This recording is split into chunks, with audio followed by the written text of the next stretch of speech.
الحمد لله نحمده ونستعينه ونستغفره ونؤمن به ونتوكل عليه ونعوذ بالله من شرور أنفسنا ومن سيئات أعمالنا من يهده الله فلا مضل له ومن يضلله فلا هادي له ونشهد أن لا إله إلا الله وحده لا شريك له ونشهد أن سيدنا ومولانا محمدا عبده ورسوله أما بعد فأعوذ بالله من الشيطان الرجيم بسم الله الرحمن الرحيم لقد رضي الله عن المؤمنين إذ يبايعونك تحت الشجرة فعلم ما في قلوبهم فأنزل السكينة عليهم وأثابهم فتحا قريبا صدق الله مولانا العظيم رب اشرح لي صدري ويسر لي أمري واحلل عقدة من لساني يفقه قولي اللهم صل على محمد وعلى آل محمد كما صليت على إبراهيم وعلى آل إبراهيم إنك حميد مجيد اللهم بارك على محمد وعلى آل محمد كما باركت على إبراهيم وعلى آل إبراهيم إنك حميد مجيد گرامی قدر حاضرین و سامعین، حضرت صلی اللہ تعالی علیہ وسلم کو اللہ تبارک و تعالی نے تمام انبیاء علیہم الصلاۃ سے فضیلت بخشی ہے، اور نبی اکرم صلی اللہ تعالی علیہ وسلم کا مقام اور مرتبہ تمام انبیاء علیہم الصلاۃ سے بلند و بالا ہے۔ قرآن مجید میں اللہ پاک نے ارشاد فرمایا، تلک الرسل فضلنا بعضهم على بعض منهم من کلم اللہ ورفع بعضهم درجات وآتینا عیسی ابن مریم البینات وأیدناہ بروح القدس، کہ رسولوں کی جماعت میں سے بعض کو بعض پر ہم نے فضیلت دی ہے، اور بعض کو اللہ پاک نے یہ سعادت عطا فرمائی کہ اللہ پاک نے براہ راست ان سے کلام فرمایا، اور بعض کو اللہ پاک نے یہ سعادت عطا فرمائی کہ انہیں اللہ پاک نے اپنے امر کن سے پیدا فرمایا، جیسا کہ عیسیٰ علیہ السلام ہیں۔ یہ ہمارا ایمان ہے کہ تمام انبیاء علیہم السلام سے سب سے بلند و بالا جو مقام ہے وہ 5 انبیاء علیہم السلام کا ہے، جن کو اولو العزم کہا جاتا ہے۔ حضرت آدم علیہ السلام، نوح علیہ السلام اور ابراہیم علیہ السلام اور موسیٰ علیہ السلام اور عیسیٰ علیہ السلام، اور پھر حضرت محمد صلی اللہ تعالی علیہ وسلم کو اللہ پاک نے ان سب سے زیادہ فضیلت بخشی ہے۔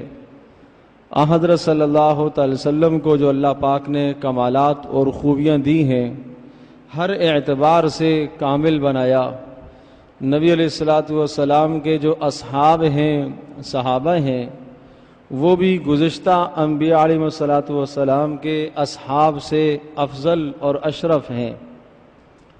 یوں کہہ لیجئے کہ انبیاء علیہ السلام کے بعد سب سے جو بلند و بالا مقام ہے وہ رسول اکرم صلی اللہ علیہ وسلم کے صحابہ کا ہے، اور پھر نبی پاک صلی اللہ علیہ وسلم کے صحابہ میں بھی مختلف درجات ہیں۔ حضرت صلی اللہ علیہ وسلم کے صحابہ میں سب سے بلند و بالا مقام سیدنا ابوبکر صدیق رضی اللہ تعالی عنہ کا ہے، پھر سیدنا عمر بن خطاب رضی اللہ تعالی عنہ کا ہے، پھر سیدنا عثمان بن عفان رضی اللہ تعالی عنہ کا مقام ہے، اور پھر سیدنا علی بن ابی طالب رضی اللہ تعالی عنہ کا مقام ہے، اور ان 4 کے بعد وہ 6 اصحاب جن کو 10 مبشرہ کہا جاتا ہے کہ وہ 10 اشخاص، وہ 10 صحابہ کہ جنہیں رسول اکرم صلی اللہ علیہ وسلم نے ایک مجلس میں جنت کی خوشخبری سنائی ہے۔ 4 تو یہی خلفائے راشدین ہیں اور 6 ان کے علاوہ ہیں، اور وہ 6 حضرت طلحہ، حضرت زبیر، حضرت سعد بن ابی وقاص، اور حضرت سعید بن زید، اور ابو عبیدہ بن جراح، اور عبد الرحمن بن عوف رضی اللہ تعالی عنہم۔ یہ 6 نام جو میں نے گنوائے ہیں، یہ 6 اور پہلے والے 4 یہ 10 مبشرہ کہلاتے ہیں۔ ان میں ایک ہیں سعید بن زید رضی اللہ تعالی عنہ، جو خود روایت بیان کرتے ہیں نبی علیہ الصلوۃ والسلام سے، اور وہ ارشاد فرماتے ہیں کہ میں نے حضرت صلی اللہ علیہ وسلم کی مبارک زبان سے یہ الفاظ سنے، اور حضرت صلی اللہ علیہ وسلم نے ارشاد فرمایا ابو بکر فی الجنہ، ابو بکر بھی جنت میں جائیں گے، عمر فی الجنہ، عمر بھی جنت میں جائیں گے، عثمان فی الجنہ، عثمان بھی جنت میں جائیں گے، اور علی فی الجنہ، علی بھی جنت میں جائیں گے، عبد الرحمن فی الجنہ، عبد الرحمن بھی جنت میں جائیں گے، ابو عبیدہ بن الجراح فی الجنہ، ابو عبیدہ بن جراح بھی جنت میں جائیں گے، اور طلحہ فی الجنہ، طلحہ بھی جنت میں جائیں گے، اور زبیر فی الجنہ، زبیر بھی جنت میں جائیں گے، اور سعد بن ابی وقاص فی الجنہ، سعد بن ابی وقاص بھی جنت میں جائیں گے۔ یہ 9 کے نام لیے، اور پھر یہ لفظ کہے والعاشر فی الجنہ، اور 10واں بھی جنت میں جائے گا۔ اپنا نام نہیں لیا، اپنا نام نہیں لیا۔ تو راوی کہتے ہیں لوگوں نے قسم دے دی کہ آپ بتائیے 10واں کون ہے؟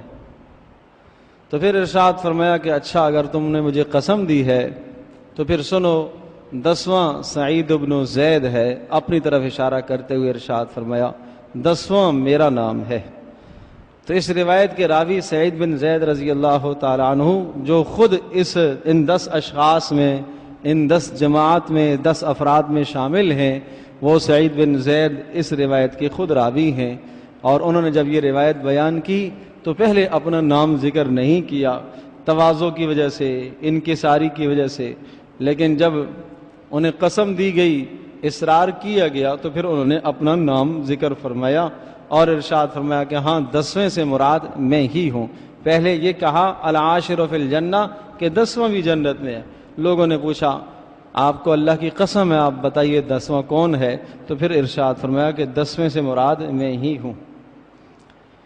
یہ 10 اصحاب وہ ہیں جن کو 10 مبشرہ کہا جاتا ہے۔ 10 کا معنی 10 اور مبشرہ خوشخبری دیے گئے، جن کو خوشخبری سنائی گئی۔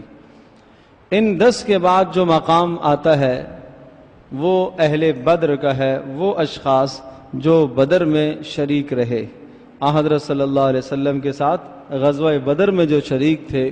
یہ 313 کی تعداد جن کی بتائی جاتی ہے، یہ اصحاب بدر کہلاتے ہیں۔ ان کے متعلق رسول اکرم صلی اللہ علیہ وسلم نے یہ ارشاد فرمایا کہ اہل بدر کے ہر گناہ کو اللہ نے معاف کر دیا ہے، آج کے بعد یہ جو بھی کریں گے اللہ پاک مواخذہ نہیں کرے گا۔ ان بدر والوں کے متعلق یہ ارشاد فرمایا۔ پھر اس کے بعد مقام ہے ان لوگوں کا جو احد میں شریک ہوئے، اور پھر اس کے بعد احد میں شریک ہونے والوں کی تعداد 700 کے لگ بھگ ہے، اور پھر اس کے بعد ان لوگوں کا مقام ہے کہ جو حدیبیہ کے مقام پر نبی علیہ الصلوۃ والسلام کے ساتھ شریک تھے، اور ان کی تعداد 1400 بتائی جاتی ہے۔ اور پھر اس کے بعد ان لوگوں کا مقام ہے جو مکہ فتح ہونے سے پہلے مسلمان ہو گئے۔ اور پھر ان کے بعد عمومی طور پر سب صحابہ جنہوں نے ایمان کی حالت میں رسول اکرم صلی اللہ علیہ وسلم کو دیکھا اور ایمان ہی پر جن کا خاتمہ ہوا، ان سب کے لیے اللہ پاک نے ارشاد فرمایا وَكُلًّا وَعَدَ اللَّهُ الْحُسْنَى، اللہ نے سب کے ساتھ جنت کا فیصلہ فرمایا۔ اللہ پاک نے سب کے لیے جنت کو مقرر کر دیا ہے، یہ سب کے لیے فیصلہ کیا، سب کے لیے فرمایا رضی اللہ عنہم ورضوا عنہ، اللہ پاک ان سب سے راضی ہو گیا اور وہ سب کے سب اللہ پاک سے راضی ہو گئے۔ دو چیزیں ہیں، بندہ بھی اللہ سے راضی ہو جائے اور اللہ بھی بندے سے راضی ہو جائے۔ اللہ بندے سے راضی ہو جائے، اپنی رحمت برسائے، جنت کا فیصلہ کر دے، اور بندہ اللہ سے راضی ہو، اس کا معنی یہ ہے کہ بندہ اللہ تبارک و تعالیٰ کے ہر فیصلے کو تسلیم کرے، تقدیر کا جو بھی فیصلہ اس کے حق میں لکھا گیا ہے اور جو اللہ پاک کی جانب سے آنے والا فیصلہ ہے، اس فیصلے کو بغیر کسی قیل و قال کے آدمی تسلیم کرے۔ یہ معنی ہے کہ یہ لوگ اللہ سے بھی راضی ہوئے اور اللہ پاک ان سے راضی ہوا۔ تو عرض کر رہا ہوں کہ یہ صحابہ کا مقام اہل اسلام کے نزدیک، علماء امت کے نزدیک یہ ان کے مراتب ہیں، اور ان مراتب کو جاننا اور انہی مراتب کے متعلق اور انہی مراتب کے مطابق ہمیں ایمان رکھنا، یہ ہمارے ایمان کا حصہ ہے۔ اب یہ جو عشرہ مبشرہ 10 اصحاب جن کا ذکر میں نے کیا ہے، اور پھر ان 10 میں سے بھی سب سے پہلے جو 4 جن کا تذکرہ کیا ہے، حضرت ابوبکر صدیق، عمر فاروق، عثمان غنی، علی المرتضیٰ، یہ خلفائے راشدین کہلاتے ہیں، ان کو خلفائے راشدین کہا جاتا ہے۔ 30 سالہ ان کا دور خلافت شمار کیا جاتا ہے۔ پھر ان میں حضرت عثمان رضی اللہ تعالی عنہ ہیں، جن کے متعلق آج کی نشست میں کچھ باتیں عرض کروں گا، اور حضرت عثمان رضی اللہ تعالی عنہ کا انتخاب اس لیے کیا کہ ذی الحجہ کی 18 تاریخ کو حضرت عثمان رضی اللہ تعالی عنہ کی شہادت ہے۔ یہ بات ہمیں معلوم ہونی چاہیے، یہ ہمارے اسلام کا حصہ ہے، یہ ہماری ضرورت ہے کہ ہمیں صحابہ کے متعلق کچھ معلومات ہوں۔ 18 ذی الحجہ سن 35 ہجری جمعہ کا دن تھا، حضرت عثمان رضی اللہ تعالیٰ عنہ کی شہادت کا واقعہ پیش آیا۔ حضرت عثمان رضی اللہ تعالیٰ عنہ کی عمر مبارک جب 35 یا 34 برس کی تھی تو اس وقت انہوں نے اسلام قبول کیا، گویا کہ مکمل شباب اور جوانی میں تھے جب اسلام کو قبول کیا، اور اسلام کے ابتدائی لوگوں میں سے ہیں۔ حضرت سیدنا ابوبکر صدیق رضی اللہ تعالیٰ عنہ نے مردوں میں بڑوں میں سب سے پہلے اسلام انہوں نے قبول کیا، نبی علیہ الصلوۃ والسلام سے ہدایات سنی، اسلام لے آئے، اور پھر حضرت صلی اللہ تعالی علیہ وسلم سے وہ ہدایات لے کر اپنے گرد و نواح میں، دوست احباب میں جا کے دین کی بات سمجھانے لگے۔ چنانچہ سیدنا ابوبکر صدیق رضی اللہ تعالیٰ عنہ جب گئے، طلحہ سے ملاقات ہوئی، زبیر رضی اللہ تعالی عنہما ان دونوں سے ملاقات ہوئی، عثمان بن عفان رضی اللہ تعالیٰ عنہ سے ملاقات ہوئی۔ عثمان سے رضی اللہ تعالیٰ عنہ سے حضرت ابوبکر صدیق رضی اللہ تعالیٰ عنہ کے پرانے مراسم سے اور آپس میں ایک دوستی کا تعلق تھا، تو جا کے عثمان کو سمجھایا اور دین کی دعوت دی، اور نبی علیہ الصلوۃ والسلام پر اترنے والی وحی اقرأ باسم ربک الذی خلق کے متعلق بتایا۔ وہ بے حد متاثر ہو گئے۔ یہی بات چل ہی رہی تھی کہ رسول اکرم صلی اللہ تعالی علیہ وسلم تشریف لے آئے۔ حضرت صلی اللہ تعالی وسلم نے حضرت عثمان سے کہا کہ عثمان، تم اللہ پاک کی جنت کو قبول کرو، میں تمہیں اللہ کی جنت کی طرف دعوت دینے آیا ہوں، اور اللہ پاک نے مجھے تمام انسانیت کی طرف رسول بنا کر بھیجا ہے۔ بس حضرت عثمان کہتے ہیں کہ میں نے نہ تو کوئی مطالبہ کیا، بس یہ 2 باتیں جب میں نے سنی تو یہ میرے دل میں اتر گئی، صرف یہی 2 باتیں کہ عثمان، اللہ پاک کی جنت کو تم قبول کرو، اور اللہ تبارک تعالیٰ نے مجھے اپنی جانب سے تمام انسانوں کا رسول بنا کر بھیجا ہے۔ کہا ان 2 جملوں نے میرے دل میں ایسا گہرا اثر کیا کہ میں اسلام لے آیا، اور اسلام قبول کرنے کے بعد اللہ تبارک تعالیٰ نے بہت عزتیں دی۔ جود و سخا کا تو کیا ہی حال تھا کہ صحابہ میں ان اشخاص میں شمار ہوتے ہیں کہ جو بہت ہی زیادہ اللہ کے راستے میں مال کو خرچ کرنے والے تھے۔ کہیں بھی موقع نظر آتا اللہ کے راستے میں مال کو خرچ کرنے کا تو ذرہ برابر دریغ نہیں فرماتے تھے۔ چنانچہ مدینہ طیبہ میں جب ہجرت کر کے صحابہ تشریف لے گئے، حضرت عثمان کو یہ بھی شرف حاصل ہے کہ پہلی ہجرت انہوں نے کی حبشہ کی طرف، اور حبشہ میں اور بھی مرد لوگ تھے لیکن وہ اکیلے حضرت عثمان تھے جنہوں نے اپنی بیوی حضرت رقیہ رضی اللہ تعالی عنہا جو نبی علیہ السلام کی بیٹی تھیں ان کے ساتھ ہجرت کی، اور آپ علیہ السلام نے ارشاد فرمایا عثمان کائنات کا پہلا آدمی ہے کہ جس نے اپنی گھر والی کے ساتھ ہجرت کی۔ یہ پہلا آدمی ہے جس نے اپنی گھر والی کے ساتھ اللہ کی رضا کی خاطر وطن چھوڑا، ہجرت کر کے حبشہ چلے گئے۔ چنانچہ ایک عرصہ حبشہ رہنے کے بعد پھر واپس مکہ مکرمہ آئے۔ جب واپس مکہ مکرمہ آئے تو مدینہ منورہ میں جانے کی فضائیں بلند ہو رہی تھی، اور مدینہ منورہ میں جانے کے احوال اور حالات سازگار ہو رہے تھے، تو پھر نبی علیہ السلام کی اجازت سے مدینہ کی طرف ہجرت فرمائی۔ جب مدینہ پہنچے تو مسلمانوں کو پانی کا انتہائی مشکل سامنا کرنا پڑ رہا تھا، اور پانی کی بڑی قلت اور تنگی تھی۔ ایک ہی کنواں تھا مدینہ میں بیر روما کے نام سے، اور وہ ایک یہودی کے پاس تھا، اور اس یہودی کا کاروبار تھا، وہ اس کنویں کے ذریعے سے پانی بیچتا تھا اور لوگ خریدتے تھے، مسلمان بھی خریدتے، غیر مسلم بھی خریدتے۔ حضرت عثمان رضی اللہ تعالیٰ عنہ نے اس سے جا کر کہا کہ میں یہ کنواں آپ سے خریدنا چاہتا ہوں۔ چنانچہ حضرت عثمان رضی اللہ تعالیٰ عنہ نے اس نے مکمل دینے سے تو منع کیا، آدھا بیچنے پر وہ راضی ہوا، اور آدھا بیچنے کے لیے بھی اس نے منہ مانگی قیمت مانگی، اور وہ قیمت تھی اس وقت 12,000 دراہم۔ 12,000 دراہم کی قیمت بہت بھاری رقم تھی، اور اس بھاری رقم سے حضرت عثمان رضی اللہ تعالیٰ عنہ نے وہ کنواں خریدا۔ اور اب تفصیل اور ترتیب یہ ہوئی کہ ایک دن حضرت عثمان کی باری ہے اور ایک دن اس یہودی کی باری ہے۔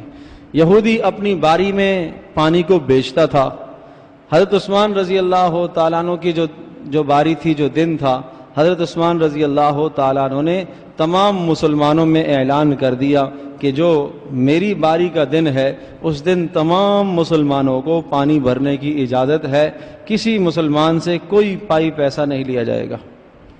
اور بعض روایت میں آتا ہے کہ یہ بھی اعلان کر دیا کہ اگر اس کے بعد گنجائش ہو، بچ گیا معاملہ، تو پھر اگر کوئی غیر مسلم بھی لینا چاہتا ہے، بھرنا چاہتا ہے، تو اس کے لیے بھی کوئی روک ٹوک نہیں ہے، بغیر پیسے کے اور فری میں سب کو پانی فراہم کیا جائے گا۔ حضرت عثمان رضی اللہ تعالیٰ عنہ کے اس عمل سے یہودی کا یہ نقصان ہوا کہ جس دن اس کی باری آتی تو کوئی پانی خریدنے ہی نہ آتا، اس لیے کہ اگلے دن سب نے بھر لیا، مسلمانوں نے تو خوب بھر لیا، پھر غیر مسلموں نے بھی بھر لیا، تو بالآخر وہ یہودی دوسرے آدھے کو بھی بیچنے پر تیار ہوا، اور دوسرا آدھا جو اس نے چند دنوں کے بعد پھر بیچا وہ 8,000 دراہم کا اس نے بیچا۔ تو اس طرح سے پہلے کی جو فروخت ہوئی وہ 12,000 کی، اور دوبارہ جو آدھا بیچا گیا وہ 8,000 کا، تو 20,000 کی قیمت حضرت عثمان رضی اللہ تعالیٰ عنہ نے دی، اور یہ کنواں مسلمانوں کے لیے وقف کیا۔ سخاوت کا تو یہ حال تھا۔ غزوہ احزاب کی بات ہے، نبی علیہ السلام نے اعلان فرمایا، حضرت عثمان کے پاس ان دنوں خوب مال تھا، خوب مال لے کے رسول اکرم صلی اللہ علیہ وسلم کی خدمت میں حاضر ہوئے، دینار بھی، دراہم بھی، اور سونے چاندی، گھوڑے، ساز و سامان کے ساتھ تیار۔ نبی علیہ السلام نے جب عثمان رضی اللہ تعالیٰ عنہ کا یہ مال دیکھا، اور حضرت عثمان کا یہ صدقہ جو اللہ کے راستے میں انہوں نے کیا، تو دیکھا تو بہت خوش ہوئے، اور روایت میں آتا ہے ان دراہم کو حضرت صلی اللہ علیہ وسلم نے اپنی جھولی میں رکھا اور اپنے ہاتھوں سے انہیں اچھالنے لگے، اور یہ ارشاد فرمایا کہ آج کے بعد عثمان کو اس کا کوئی عمل نقصان نہیں پہنچائے گا، اللہ پاک نے اس کے اگلے پچھلے سارے گناہ معاف کر دی۔ سخاوت کا یہ حال تھا۔ حیا وہ وصف تھا حضرت عثمان رضی اللہ تعالیٰ عنہ۔ سارے کے سارے صحابہ حیادار تھے، لیکن عثمان رضی اللہ تعالیٰ عنہ یوں سمجھیے کہ حیاداری کے امام تھے، حیاداری کے امام تھے، پاک دامنی کے امام تھے۔ ان میں وہ جو حیا تھی، اس حیا کا کیا کہنا۔ فرماتے ہیں کہ جب سے میں نے رسول اکرم صلی اللہ علیہ وسلم کے ہاتھ میں اپنا ہاتھ دیا، حضرت صلی اللہ علیہ وسلم سے جب سے بیعت ہوا ہوں، اس کے بعد سے میں نے اپنے ہاتھ کو کسی ظلم اور زیادتی کی جگہ پر کبھی بھی استعمال نہیں کیا، کسی کو تھپڑ تک نہیں مارا۔ یہ حیا کی وجہ سے نبی علیہ السلام کا احترام تھا کہ جو ہاتھ رسول پاک صلی اللہ علیہ وسلم کے جسم کے ساتھ مس ہوا ہے، اس ہاتھ کو میں ظلم میں کیسے استعمال کروں۔ اس ہاتھ سے کبھی بھی شرمگاہ کو نہ چھوا، اس ہاتھ سے کبھی بھی کسی مکروہ اور ناپسندیدہ جگہ پر کھجلی تک نہ کی۔ یہ حیا کا حال تھا۔ اور رسول اکرم صلی اللہ علیہ وسلم ان کی حیا کو جب بیان فرماتے تھے تو آپ علیہ السلام ارشاد فرمایا کرتے تھے کہ عثمان وہ شخص ہے کہ زمین تو زمین، آسمان والے بھی اس سے حیا کرتے ہیں، فرشتے بھی ان سے حیا کر رہے ہیں۔ ایک بار رسول پاک صلی اللہ علیہ وسلم تشریف فرمائے ہیں، سیدنا ابوبکر صدیق رضی اللہ تعالیٰ عنہ آئے، آپ اسی طرح سے بیٹھے رہے۔ حضرت عمر آئے، آپ اسی طرح سے بیٹھے رہے۔ اور پھر جب حضرت عثمان آئے تو رسول پاک صلی اللہ علیہ وسلم سیدھے ہو کے بیٹھ گئے، اور پنڈلی مبارک سے کپڑا اوپر تھا، آپ نے اس کو ڈھک دیا۔ تو لوگوں نے پوچھا اللہ کے رسول، پہلے دونوں بزرگوار آئے، آپ اسی طرح سے بیٹھے رہے، عثمان آئے، آپ نے حالت کو بدل دیا۔ تو اسی موقع پر یہ جملہ ارشاد فرمایا تھا کہ اما استحیی من رجل تستحیی منہ الملائکہ، ایسے شخص سے میں حیا کیوں نہ کروں جس سے اللہ پاک کے فرشتے بھی حیا کرتے ہیں، آسمانوں کے فرشتے بھی ان سے حیا کرتے ہیں۔ چند خوبیاں ایسی تھیں جو اپنی زندگی کا مشغلہ انہوں نے بنایا تھا۔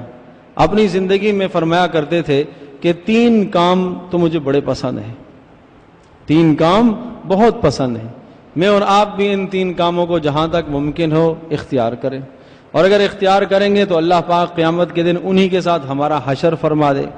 المرء مع من احبہ، آدمی جس سے محبت کرتا ہے، جس کے اعمال کو پسند کیا کرتا ہے، جس کے اخلاق کو اختیار کرتا ہے، جس کی عادتوں کو انسان اپناتا ہے، اللہ پاک اس کا حشر اسی کے ساتھ فرماتے ہیں۔ تو وہ 3 خوبیاں کیا تھی؟ فرمایا کرتے تھے اطعام الجیعان، بھوکوں کو کھانا کھلانا مجھے بہت پسند ہے۔ پتہ چل جائے کہ کسی کو بھوک ہے، پہنچ جاتے تھے۔ اپنے گھر میں بہت زیادہ ناز اور نخرے اور نعمتوں سے نہیں رہتے تھے، سادہ زندگی گزارتے تھے، لیکن اگر پتہ چل جائے کہ کسی کے گھر میں فاقہ ہے، وہ ان سے برداشت نہیں ہوتا تھا۔ ایک بار پتہ چلا کہ رسول پاک صلی اللہ علیہ وسلم کے گھر میں فاقہ ہے۔ حضرت صلی اللہ علیہ وسلم کی تمام ازواج کے گھر میں کوئی شے کھانے کی نہیں ہے۔ 1 دن، 2 دن، 3 دن نہیں پتہ چلا۔ چوتھے دن جب معلوم ہوا، اتنا روئے، اور نبی علیہ الصلوۃ والسلام سے آ کے ذکر فرمایا کہ آپ نے مجھے کیوں نہ بتایا۔ پھر فوری گئے، جو اپنے پاس مال اسباب اور سامان تھا اس سے کھانے پینے کی اشیاء خریدیں، اور کچھ نقدی حضرت صلی اللہ علیہ وسلم کے گھرانوں میں پہنچائی۔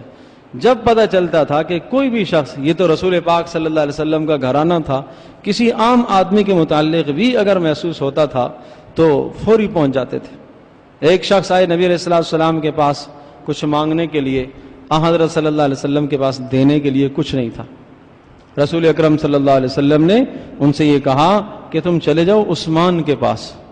عثمان رضی اللہ تعالیٰ کے گھر پر یہ پہنچے تو اندر حضرت عثمان رضی اللہ تعالی عنہ اپنی بیوی حضرت نائلہ رضی اللہ تعالی عنہا سے مناقشہ کر رہے ہیں، کسی بات میں جھگڑا ہو رہا ہے، آواز اونچی ہو رہی ہے۔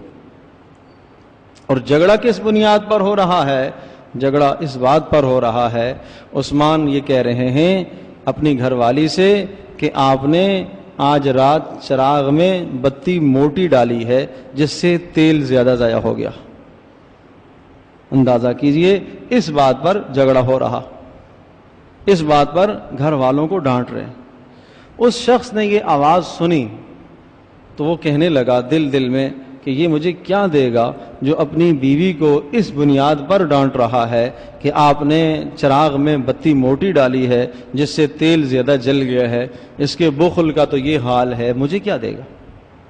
نہیں مانگا، دستک نہیں دی۔ حضرت عثمان رضی اللہ تعالیٰ نے جب دروازہ کھولا دیکھا تو ایک آدمی پلٹ کے جا رہا ہے، اندازہ ہو گیا کہ یہ میرے گھر میرے دروازے ہی پہ آیا۔ بلا لیا اسے پوچھا کیوں آئے تھے؟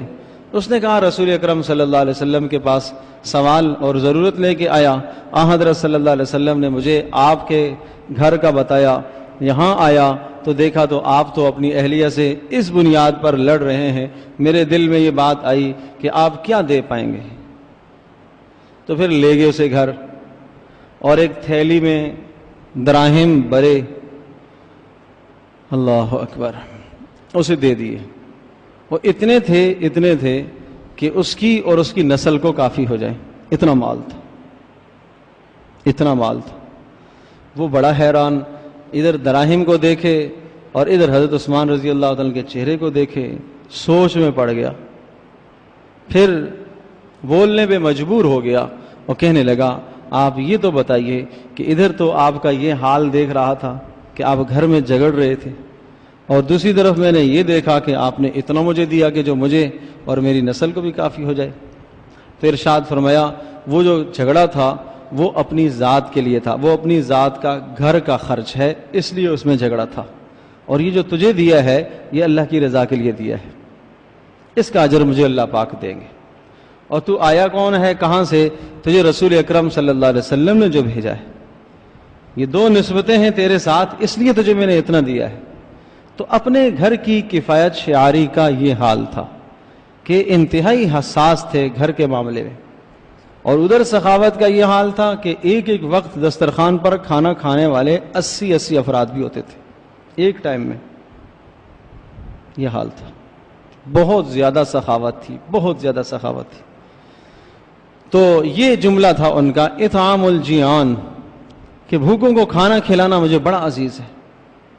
کوئی پتہ چل جاتا کہ ضرورت مند ہے، بھوکا ہے، تو اس کی ضرورت پوری کرتے تھے۔ اور دوسرا عمل جو زندگی کا مشغلہ، کسوۃ العریان، ضرورت مندوں کو کپڑا پہنانا مجھے بڑا پسند ہے۔ پتہ چلتا کہ کوئی آدمی ضرورت مند ہے، اس کے پاس کپڑا نہیں ہے، اس کے لیے کپڑے کا بندوبست کرتے۔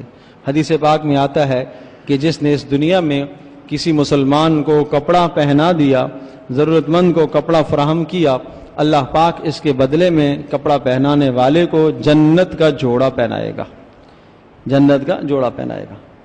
تو بس وہ لوگ ایسے تھے کہ اللہ کی مرضی، اللہ کی منشا کے مطابق عمل کرتے جاتے تھے۔ اور تیسری خوبی بڑی اہم، وہ ارشاد فرمایا کرتے تھے وہ تلاوت القرآن، اور قرآن مجید کی تلاوت کرنا بھی مجھے بڑا پسند ہے۔ یہ 3 عمل، بھوکوں کو کھانا کھلانا، ضرورت مندوں کو کپڑا فراہم کرنا، اور تیسرا قرآن مجید کی تلاوت کرنا۔ اور معلوم ہے تلاوت کا کیا حال تھا؟ عجیب حال تھا۔ ساری رات کھڑے ہو کے قرآن پڑھتے تھے، اور کئی بار ایسا ہوتا جب شغف طاری ہو جاتا، پڑھنے میں لطف آتا نماز میں، تو ایک ہی رات کے اندر پورا قرآن بھی پڑھ دیتے تھے۔ یہ حضرت عثمان رضی اللہ عنہ سے متعدد بار ایسا ہوا کہ ایک ہی رات کے اندر پورا قرآن پڑھ دیا۔ بات ذوق کی ہے، شوق کی ہے۔ حضرت صلی اللہ علیہ وسلم سے والہانہ محبت کا یہ حال تھا کہ ایک ایک عمل میں نبی علیہ الصلوۃ والسلام کی اتباع کرتے تھے۔ ایک بار وضو فرما رہے تو کسی نے دیکھا کہ حضرت عثمان وضو کر رہے ہیں اور ہنس رہے ہیں، مسکرا رہے ہیں۔ آدمی کوئی ہے نہیں، کوئی بات کرنے والا ہے نہیں کہ جس کے سامنے آدمی ہنسے۔ دیکھنے والے نے دیکھا کہ حضرت عثمان ہنس رہے ہیں، وضو سے فارغ ہوئے، اور پھر اس نے پوچھا کہ آپ ہنس رہے تھے، مسکرا کیوں رہے تھے؟ کہا میں نے رسول اکرم صلی اللہ علیہ وسلم کو ایک مرتبہ اسی طرح سے وضو کے دوران مسکراتے دیکھا، اس لیے ایسا کر رہا۔ اتباع کا یہ حال تھا۔ ایک بار مسجد میں تشریف فرما تھے اور گھر سے گوشت منگوایا، مسجد میں ہی تناول فرمایا، کھایا، اور پھر کھانے کے بعد کلی کی اور نماز کے لیے کھڑے ہو گئے۔ تو ارشاد فرمایا، اسی جگہ پر رسول اکرم صلی اللہ علیہ وسلم نے گوشت تناول فرمایا تھا، اور پھر رسول پاک صلی اللہ علیہ وسلم نے کلی کی تھی، اور آپ علیہ السلام نے دوبارہ سے نیا وضو نہیں فرمایا، پرانے ہی وضو کے ساتھ آپ علیہ السلام نے نماز پڑھی ہے۔ میں نے حضرت صلی اللہ علیہ وسلم کی اتباع میں آج یہ کام کیا ہے۔ تو اتباع نبوی کا یہ حال تھا، اور خوف خدا مت پوچھئے کیا حال تھا کہ اکثر قبرستان سے جب بھی گزرتے تھے تو روتے تھے، جنازے کو دیکھتے تھے تو روتے تھے، آخرت کا تذکرہ چھیڑتا تھا تو اس سے بہت روتے تھے، اتنے روتے بس اوقات داڑھی تر ہو جایا کرتی تھی۔ پوچھنے والوں نے پوچھا کہ آپ کیوں روتے ہیں؟ آخر اس میں کیا چیز رکھی ہے آخرت کے تذکرے میں؟ جنازے کو دیکھ کر، قبر کو دیکھ کر آپ دیدہ ہو جاتے ہیں، آپ رونے لگ جاتے ہیں۔ تو ارشاد فرمایا کرتے تھے کہ میں نے رسول پاک صلی اللہ علیہ وسلم کو یہ ارشاد فرماتے ہوئے سنا ہے کہ جنت، یہ قبر یا تو جنت کے باغوں میں سے ایک باغ ہے یا جہنم کے گھڑوں میں سے ایک گھڑا ہے۔ یہ مٹی کا ڈھیر نہیں ہے، یہ مٹی کا ڈھیر نہیں ہے یہ ہم اپنے میت کو ڈال کے آ جاتے ہیں۔ یہ مت سمجھو کہ بس مٹی میں دبا کے آگے، نہیں نہیں، اب یہ جنت ہے اس کی یا اس کی جہنم ہے۔ اگر یہ نیک ہے، صالح ہے، اچھا ہے، نیک اعمال کرنے والا ہے، تو یہی جو مٹی کا ڈھیر ہمیں دکھائی دیتا ہے حقیقت میں اس کے لیے یہ جنت ہے۔ اور اگر یہ بد ہے، برا ہے، تو یہی جو مٹی کا ڈھیر ہمیں دکھائی دیتا ہے یہی اس کی جہنم ہے۔ اندر آگ جل رہی ہے، آپ کھل کے دیکھیں آپ کو نظر نہیں آئے گا، اس لیے کہ عالم برزخ ہے، برزخی زندگی کے احوال ہمیں دکھائی نہیں دیتے۔ اور کیوں نہیں دکھائی دیتے؟ اس لیے کہ رسول پاک صلی اللہ علیہ وسلم نے ارشاد فرمایا کہ اللہ پاک سے دعا کی ہے کہ اللہ پاک اس معاملے کو تمہارے سے مخفی رکھے، اور اگر مجھے یہ ڈر نہ ہوتا کہ تم مردوں کو دفن کرنا چھوڑ دو گے تو میں اللہ پاک سے یہ دعا مانگتا کہ اللہ پاک آپ کو قبر کے احوال دکھاتا کہ کیا ہوتا ہے۔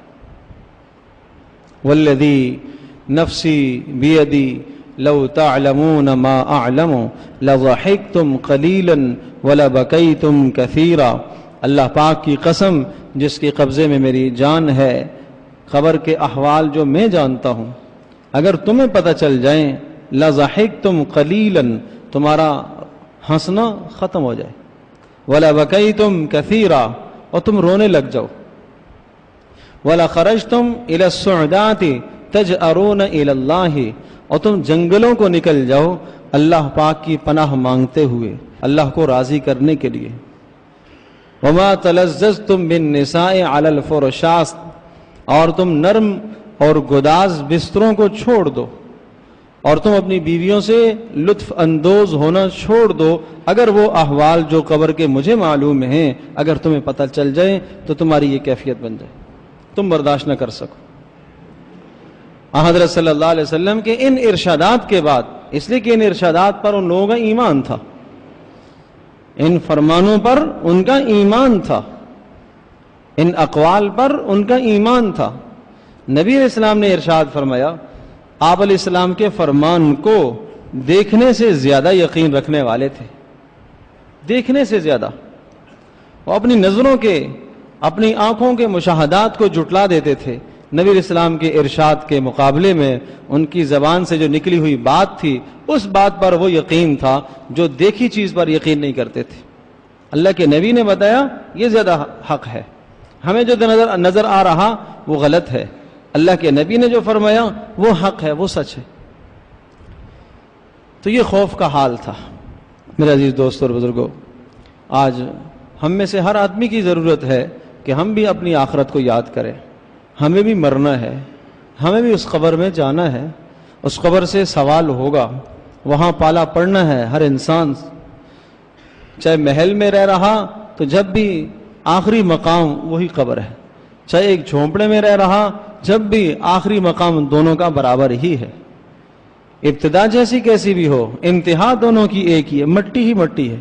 کس چیز پر انسان غرور کرے، کس چیز پر انسان تکبر کرے کہ انتہا اس کی مٹی، ابتدا ایک پانی کا قطرہ، ناپاک قطرہ، اور انتہا مٹی کا ڈھیر ہے، بیچ میں تھوڑی سی زندگی ہے۔ اس زندگی پر آدمی کیوں گھمنڈ کرے؟ مال آ گیا، اپنا نہیں ہے، اللہ کا ہے۔ طاقت ہے، اپنی نہیں ہے، اللہ کی دی ہوئی ہے۔ عزت ہے، اپنی نہیں ہے، اللہ کی دی ہوئی ہے۔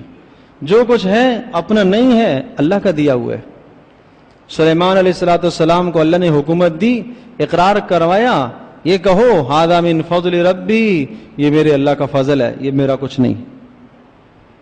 قارون تھا، اس نے یہ کہا کہ یہ سب کچھ میرا ہے۔ قال انما اوتیتہ علی علم عندی، یہ سب میرا ہے۔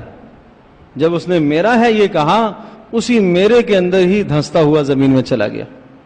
اس بات نے، اس بول نے اس کو ایسا ہلاک کر دیا اور پکڑ لیا۔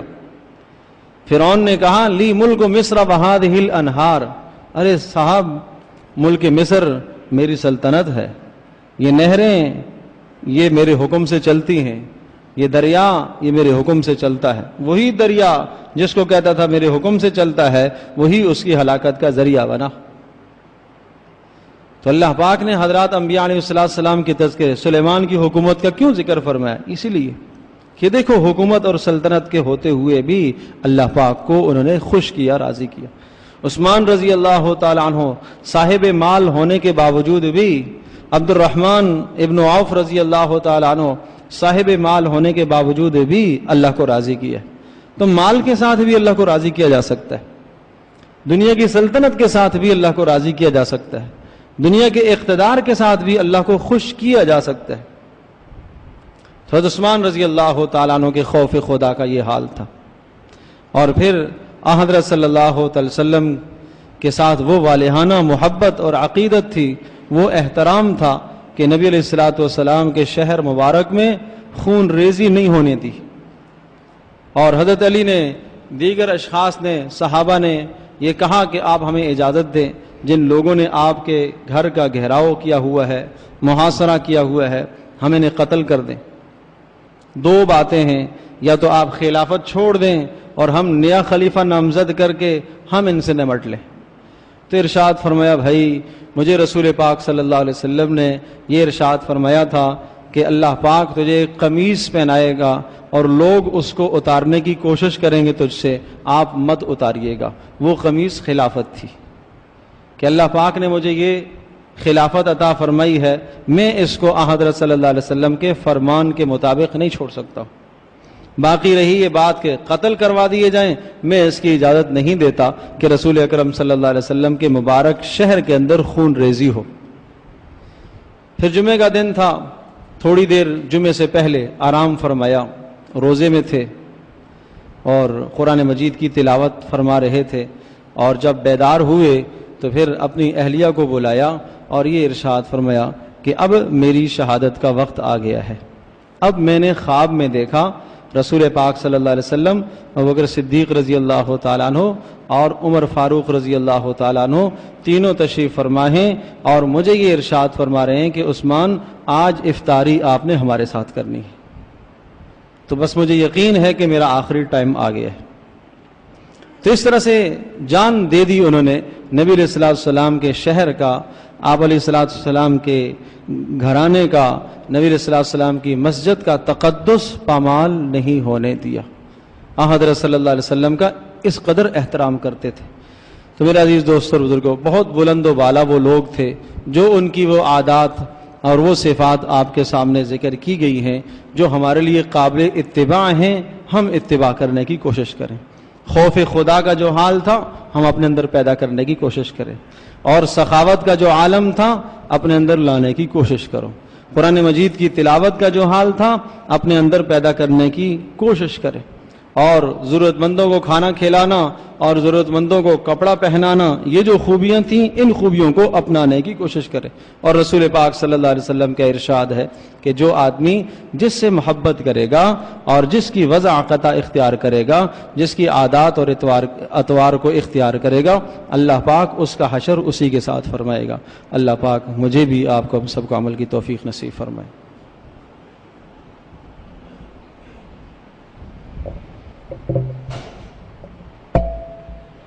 you